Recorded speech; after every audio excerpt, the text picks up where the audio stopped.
che siamo come pesci a spasso nello stesso acquario,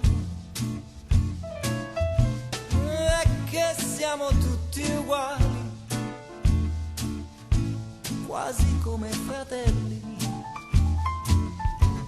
con qualche differenza di scarsissima importanza. C'è chi ogni fine settimana mette la barca a mare e poi se ne va, chi se lo sogna e non ha nemmeno salvagente, a chi tutto, a chi niente, ma il lavoro non manca, le possibilità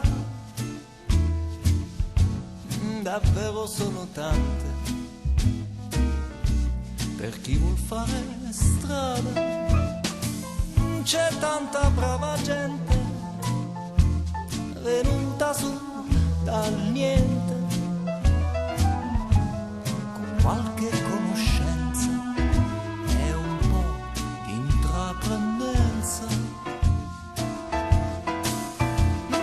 C'è chi ha per casa un castello e va a dormire all'alba, tanto non lavora mai. Chi invece ancora non ha